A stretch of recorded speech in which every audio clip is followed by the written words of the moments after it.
어제는 범행 도구를 사면서 아니 정말 그 포인트 적립하는 모습에 많은 사람들이 충격을 받았는데 오늘 추가 CCTV 화면이 공개됐는데요.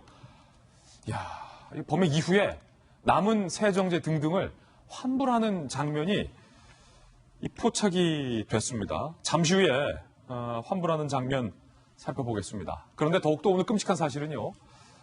사망한 남편의 혈흔에서 수면제 성분이 검출됐습니다. 전혀 다른 이야기예요. 전혀 다른 국면으로 지금 접어들고 있는 건데 피해자 혈흔에서 수면 유도제가 검출됐다. 계획 범죄임이 더욱더 명확해지는 건데 어제 국가수 2차 감식 결과 차량에서 발견된 이불에서 당초 제주 펜션에서 발견된 혈흔에서는 그 혈흔 자체가 좀 변질도 됐고 양이 적기 때문에 뭐 성분이 검출이 안 됐었는데 판명이 안 됐었는데 지금 차에서 발견된 이불에서는 결국 수면 유도제가 검출됐어요. 수면 유도제가. 이 말은 고유정이 남편에게 수면제를 먹였다라는 사실과 연관이 되기 때문에 전혀 다른 국면으로 접어들고 있는 범죄 현장입니다. 고유정 지난 17일 충청 청원군 병원에서 이 수면 유도제를 처방받은 후 구입한 사실까지 현재 확인이 됐습니다. 경찰은 이렇게 얘기했습니다. 감기 등의 증세로 처방받은 사실은 있지만 그 약 사용처나 잃어버린 경위는 고유정이 설명 못하고 있는 상황이다. 최준영 변호사님, 네. 지금 피해자의 혈액에서 수면 유도제가 나왔다는 건 고유정이 수면 유도제를 먹였다는 것, 그리고 치밀하게 준비했다는 것 아닙니까?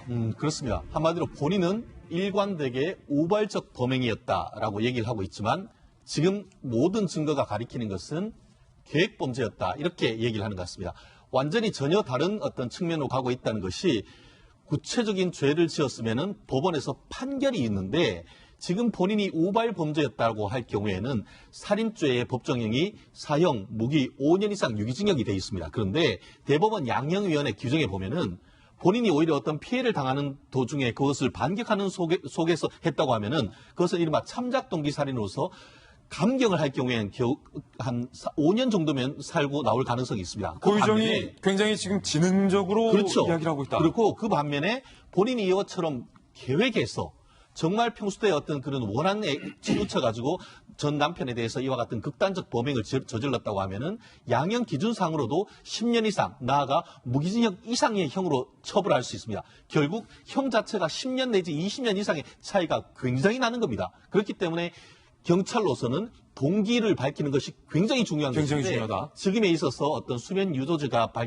나왔다는 것은 최초에 처음부터 굉장히 계획했을 가능성이 높다라는 것에 있어서 굉장히 중요한 것입니다. 그렇기 때문에 이 부분에 있어서 프로파일러를 통해서 어떤 동기로 이제 이와 같은 일을 벌였는지의 자백 플러스 이와 같은 물적 증거로서의 수면 유도제에 있으면은 형 자체가 큰 차이가 있다는 것 반드시 염두에 두고 수사해야 될 것 같습니다. 한 가지 의문점은 조금 풀리는 것 같아요. 키 160의 고유정이 어떻게 키 180cm의 전 남편을 살해하고 시신까지 유기할 수 있었을까라는 의문점과 관련해서 만약에 남편이 수면 유도제를 먹은 상태였다면 고유정의 범행이 가능할 수도 있다라는 점과도 연결이 되기 때문에 이 수면 유도제 부분에 대해서 경찰이 상당히 심도 깊게 수사를 해야 될 것 같은데 새롭게 공개된 CCTV 영상도 충격적입니다. 범행 이후에 마트에 찾은 고유정의 장면을 직접 살펴보시죠. 마트 고객센터를 찾은 고유정. 지금 웃고 있어요. 명확히 웃고 있어요. 락스 한 통을 내려놓고요. 그리고 장바구니에 챙겨왔던 앞서 어제 저희가 보도해드렸던 포인트 적립할 때 샀었던 물건들 뭔가 위생장갑 등으로 보이는 것도 꺼내고요. 이윽고 또 다른 세정제 한 통. 그런데 세정제 통을 자세히 보더니 겉면에 무언가 묻어있다는 것을 안 고유정이 묻어있는 것을 세척하는 장면도 포착이 됐습니다. 또 다른 세정제 한 통에도 과연 저 세정제 위에 무엇이 묻어있었길래 고유정이 황급히 닦아냈던 걸까요? 고유정은 포인트를 적립하는 것으로도 모자라 범행 이후에 남은 세정제 등의 범행 도구를 환불하는 모습까지 보여줬습니다. 그리고 조금 전에 봤듯이 고유정이 환하게 웃으면서 환불을 하러 찾아왔다는 모습을 저희가 CCTV를 통해서 확인을 할 수 있었습니다. 태연하게 환불을 받는 고유정. 이 고유정의 모습에서 일말의 양심의 가책과 죄책감 등은 전혀 찾아볼 수가 없었습니다. 하원아 소장님, 네.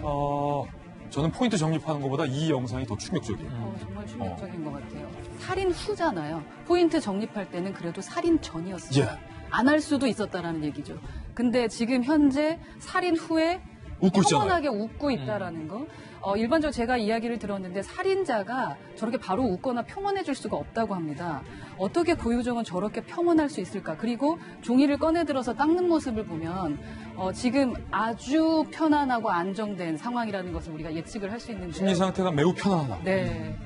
근데 저는 지금 어제와 오늘의 그 영상을 보면서 고유정의 뭐 아들도 정말 자식도 너무 걱정이 되지만 저기에서 환불을 받았던 분과 저 계산을 하셨던 캐셔분들 계시잖아요. 예.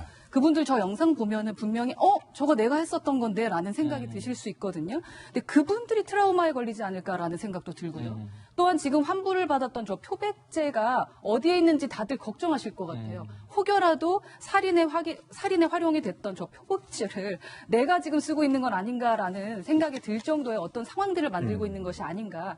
지금 대한민국 자체를 한 여성이 지금 들었다 놨다 드러났다 하면서 사람들이 지금 불안과 공포에 떨게 하고 있는 것이 아닌가. 그런데 어떻게 본인 스스로의 표정은 저렇게 안정될 수 있을지 진짜 의문이 가는 부분의 그 영상입니다. 포인트도 정립하고 환불까지 하는 고유정. 왜 환불을 했느냐? 경찰이 조사해서 물었습니다. 고유정 뭐라고 대답했을까요? 최영일 평론가요. 이렇게 대답했죠. 네. 그 물건들이 시체 옆에 있었으니까 찝찝해서 환불했다. 찝찝해서 환불했다. 그러니까 이게 일반적인 사람들의 사고방식과는 다른 답변이죠. 예. 네. 저 시신은 왜 거기 있었을까요? 자신이 조금 전에 살해했잖아요. 그렇지요. 저 물건은 왜 거기 있었을까요? 자신이 범행에 쓰려고 산 거죠. 그렇죠. 포인트를 정립하면서. 근데 그 자리에 있었는데 그걸 자기가 쓰자니 사실은 그 물건 신경 안 씁니다. 내가 저런 끔찍한 일을 저지른 사람은 다 놓고 뛰쳐나가고 싶었겠죠. 그런데 문제는 거기에 하루 이상 남아있죠. 25일에 범행이 저질러졌다면 혹은 26일로 넘어가는 그 새벽에 저질러졌다면 체크아웃은 27일 낮 12시에 했습니다. 그러니까 상당한 시간 동안 펜션에 있었어요. 그런데 그 물건이 찝찝하다고 이야기를 하면서 그럼 27일에 자신의 차량으로 나올 때 싣고 나왔다는 것이고 28일에 배를 타고 완도로 돌아갑니다. 하루 동안 제주에서 뭘 했을까? 이게 이제 미스테리였는데 그 중에 행동 중에 하나가 자신이 들렸던 마트로 도로 가서 환불했다. 남은 물건을 환불했다. 그 비용을 챙겼다. 정말 이럴 때는 꼼꼼한 주부의 모습인데 이게 살해를 저지른 장본인이라고 보기에는 너무 좀 깜짝 놀랄 일이거든요. 예. 저는 그래서 일반적인 사고방식과는 완전히 다르다. 완전히 다르다. 고유정의 머리는 왜 저렇게 된 걸까? 또는 이제 어떻게 지금 이제 작동을 한 것일까? 경찰이 밝혀내야 되는데요. 그 핵심의 건트리거가 뭐냐면 범행 동기거든요. 범행 동기다. 근데 범행 동기가 경찰에게 뭐라고 진술했냐면 우발적으로 살인했어요. 왜 우발적으로 살인을 했느냐?